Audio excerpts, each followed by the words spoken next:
آداب، میں ہوں وسعت اللہ خان اور میرے ساتھ ہیں زرار کھورو اور مبشر زیدی۔ ان کی شکل دیکھ کے آدھے لوگ دھوکہ کھا سکتے ہیں کہ ہم کوئی پرانا پروگرام چلا رہے ہیں، 2022 سے پہلے کا ایسا نہیں ہے۔ یہ اوریجنل ٹیم میں شامل تھے، جیسا کہ اوریجنل سامعین جانتے ہیں ذرا ہٹکے کے 2015 سے لے کے اب تک کے، تو 2022 میں یہ TRT ورلڈ ٹرکی انہوں نے جوائن کر لیا، اس وقت آئے ہوئے ہیں۔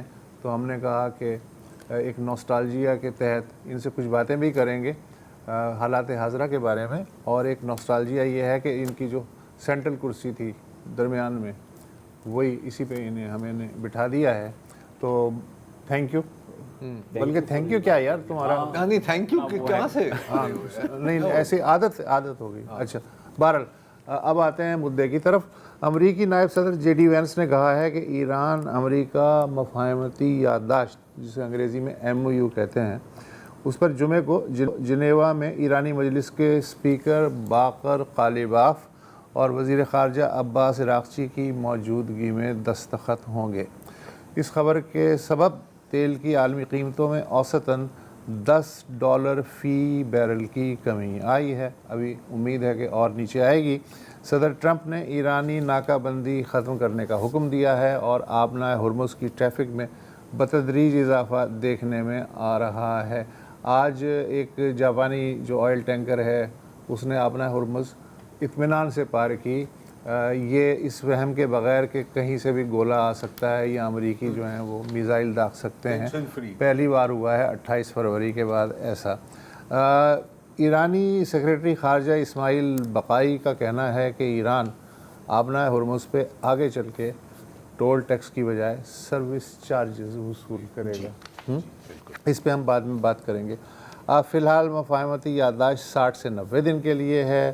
اس دوران ایرانی جوہری پروگرام کو محدود کرنے اور افزودہ یورینیم کی منتقلی کا اہم معاملہ زیر بحث آئے گا۔ ان 60 دنوں کے اندر دیکھتے ہیں تھیلے سے کون سی بلی باہر نکلتی ہے۔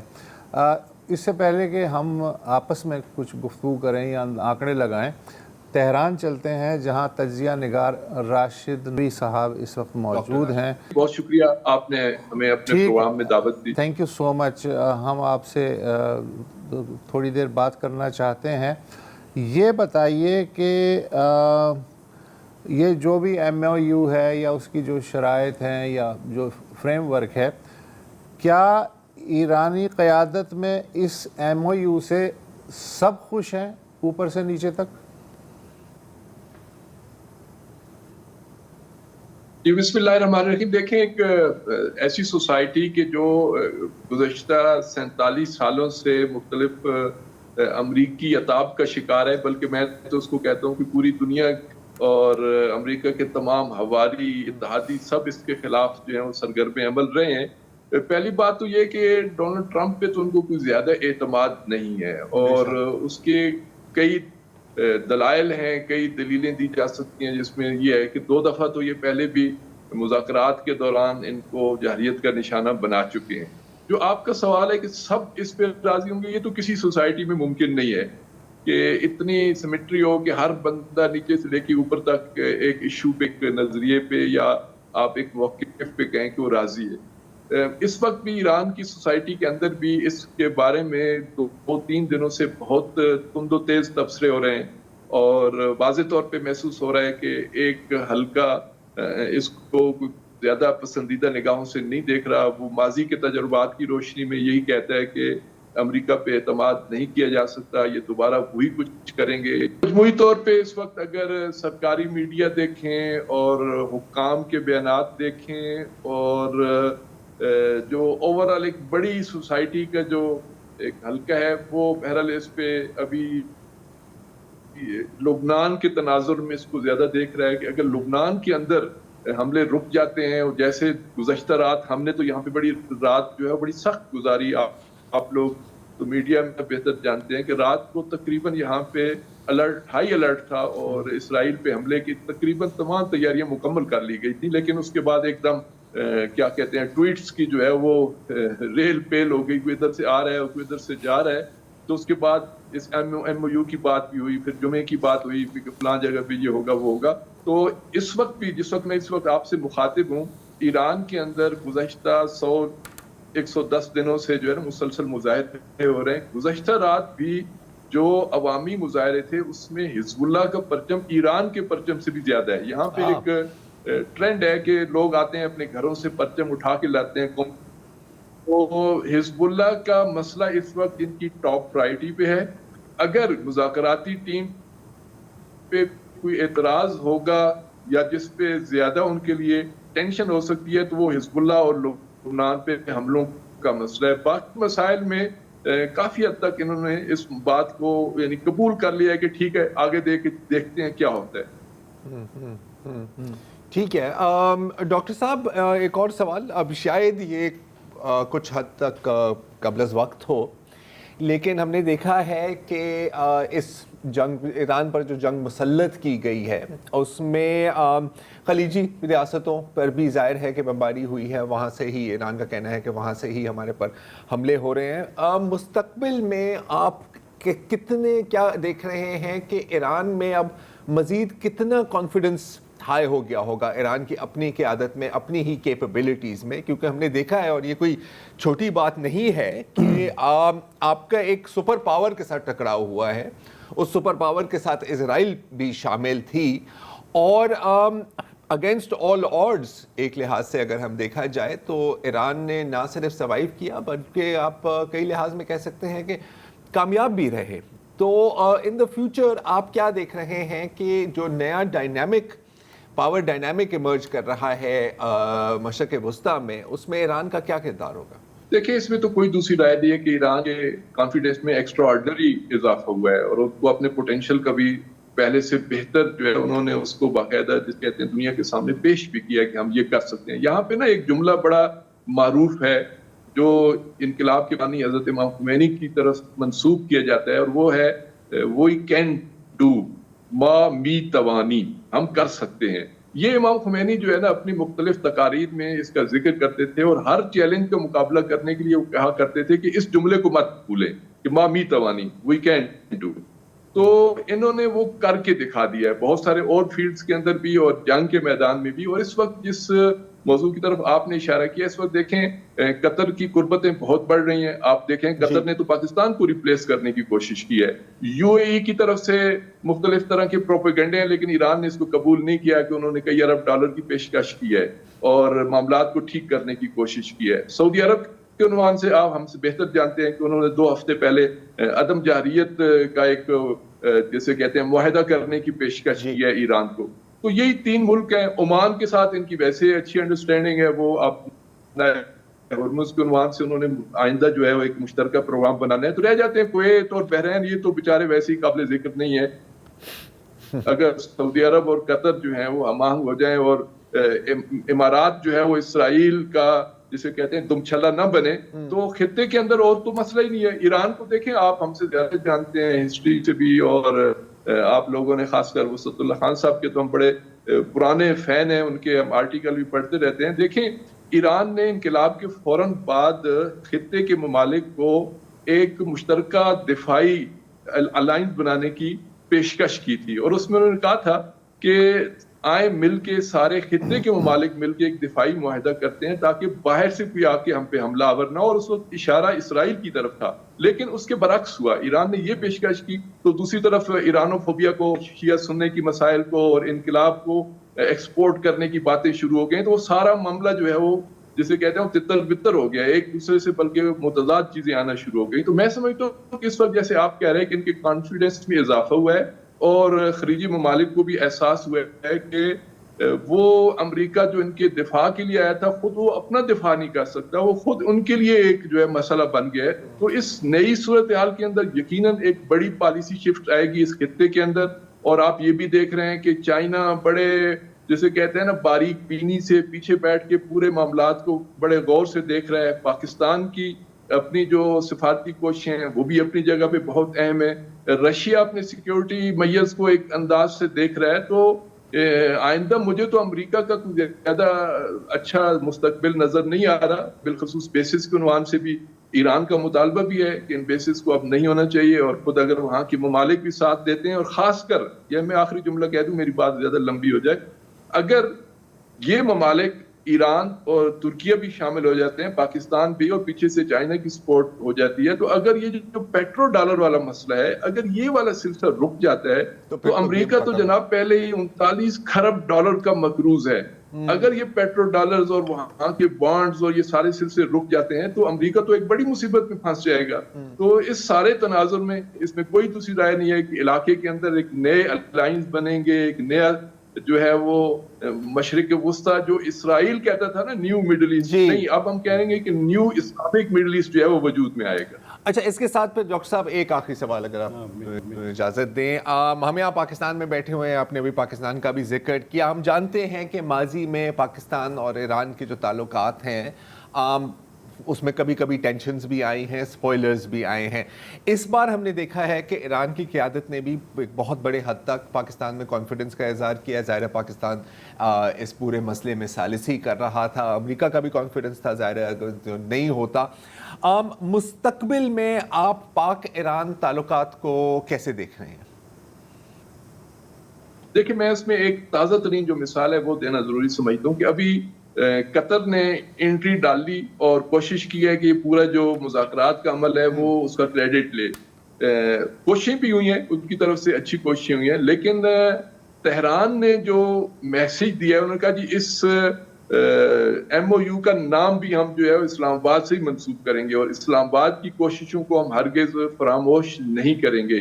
یہ بہت اوپنلی اور کھل کے جسے آپ کہتے ہیں نا, یہاں کے جو حکام ہیں ان کا یہ موقف تھا کہ ہم پاکستان کو ساتھ لے کے چلیں گے. اور پاکستان کے عنوان سے دیکھیں, پاکستان کی عوام اور ایران کی عوام تو بہرحال بہت سارے ثقافتی, مذہبی, دینی, حتیٰ ادبیات اور زبان و ادب کے ایسے قریبی رشتے ہیں کہ وہ صدیوں پہ محیط ہے ان کا, اور اب بھی دونوں طرف کی عوام کے اندر تو کوئی اس طرح کی مشکلات نہیں ہے. سیاسی مشکلات ہوتی ہیں بہرحال, کہیں پہ بارڈرز کی مسائل ہیں, اس کے اندر بھی بہرحال ایرانو فوبیا, انقلابو فوبیا, اور وہاں پہ بھی کچھ تکفیریت اس انداز سے سامنے لائی گئی کہ جس کی وجہ سے یہ اختلافات پیدا ہوئے, اور سب جانتے ہیں کہ وہ اسرائیل اور امریکہ کی وجہ سے ہے.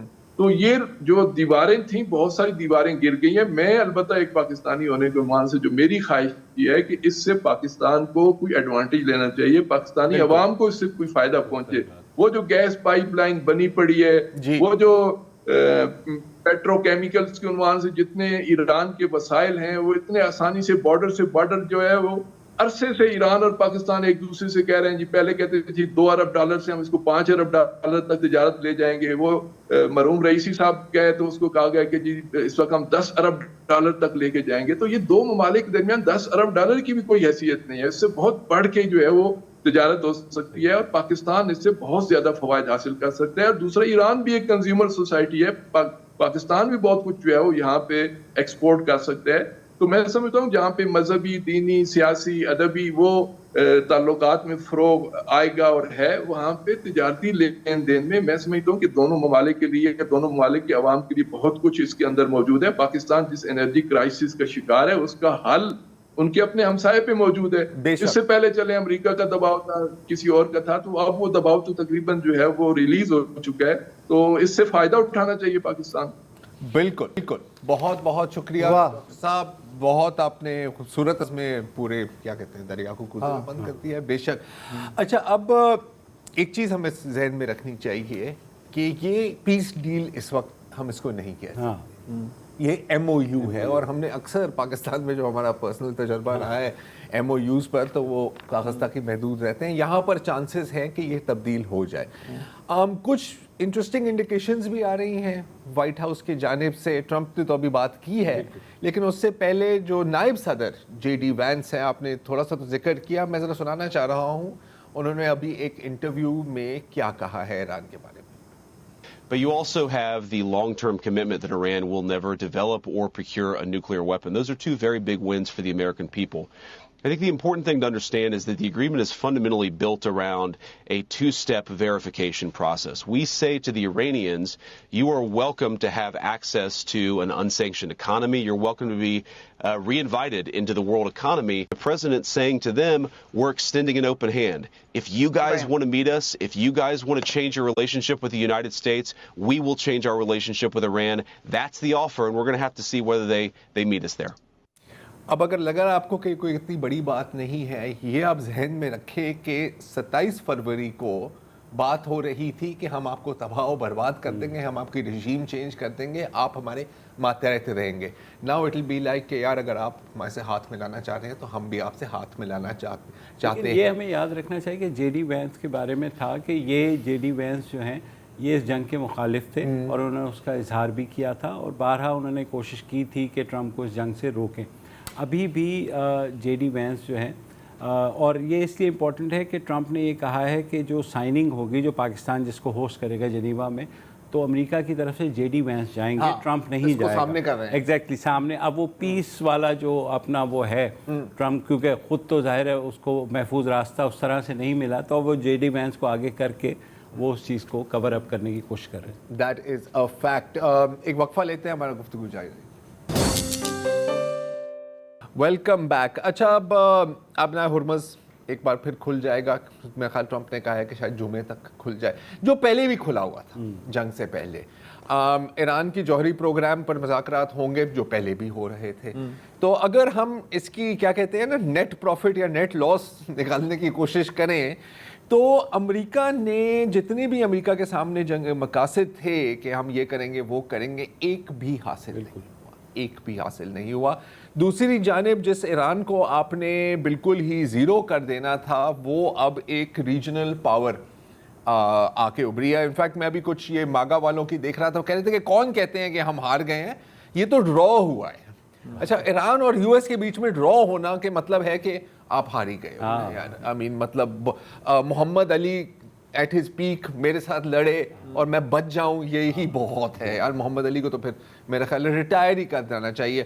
یہاں پر اگین اپنے منہ سے کہتے ہوئے شاید یہ بات تھوڑی سی عجیب لگے لیکن کریڈٹ ٹو پاکستان انتھک محنت کے لیے. اور میں انتھک کا لفظ اس لیے استعمال کر رہا ہوں کیونکہ کئی بار اور وسعت آپ گواہ ہیں اور آپ سے بھی میری بات ہوتی رہتی تھی مبشر، میں نے کہا یار یہ نہیں ہونے والا، یہ مطلب ذلیل و خوار کر دیا ہے. ایک چیز ہونے والی ہوتی ہے اور کتنی بار اس میں 99% تک آپ پہنچ گئے تھے، پھر ٹرمپ کی ٹویٹ آ جاتی تھی یا پھر بمباری شروع ہو جاتی تھی یا پھر نیتن یاہو میدان میں آ جاتا تھا. تو آئی مین اگر شکر کریں گے میں ثالثی ٹیم میں نہیں تھا کیونکہ میں نے تو کب تک کہہ دیا ہوتا کہ صحیح ہے یار، بس صحیح ہے، جنگ کرنی ہے کرو، بس بہت ہو گیا ہے. تو credit to the leadership and کیا کہتے ہیں بہت کم ممالک میرا خیال ہے یہ کہہ سکتے ہیں کہ یار بیجنگ والے بھی ہمارا فون اٹھا لیتے ہیں، واشنگٹن والے بھی ہمارے فون اٹھا لیتے ہیں، ایران کے ساتھ بھی سیٹ ہے. کچھ لوگ ہیں جو کافی اس وقت دکھی ہیں، ہونا بھی چاہیے. آپ جانتے ہیں کون. پہلے میں آپ کو ایک جھلکی سنانا چاہ رہا ہوں اس سے پہلے کہ ہم وہاں سے آگے بڑھیں مین کلپریٹس کی طرف، اسرائیل کی طرف. تو جو بیچارے ہمارے شاہ ہیں رضا پہلوی صاحب، ان کے جو ساتھی ہیں آپ کو پتہ ہے بڑا وہ گھسے ہوئے تھے، ایک ہاتھ میں وہ شاہ والا جھنڈا، ایک ہاتھ میں اسرائیل والا جھنڈا، اور وہ جو ان کا نعرہ ہے زر زمین زندگی وہ بھی ان کا ساتھ چل رہا تھا. نہیں زن زمین زندگی ایسے پتہ نہیں، یاد نہیں مجھے. تو اب ان کا کیا حال ہے آپ خود ہی سن لیں. مطلب کہ ٹرمپ ہم نے آپ کو انکل بنایا، آپ نے ہمیں ماموں بنا دیا. یہ کس قسم کا انصاف ہے؟ اچھا تو ان کا تو چلتا رہے گا. جب انڈیا کا میں ذکر کر دیتا ہوں یہاں پہ، انڈیا کے بغیر مزہ نہیں آتا. اس کے بعد مہمانوں کو تھوڑا ٹائم دے دیں. لیکن انڈیا نے ایران امریکہ جو MOU ہے اس کا خیر مقدم کیا ہے مگر کسی ثالث کا نام نہیں لیا. نہیں بالکل، نہ قطر کا، نہ ترکی کا، نہ پاکستان کا.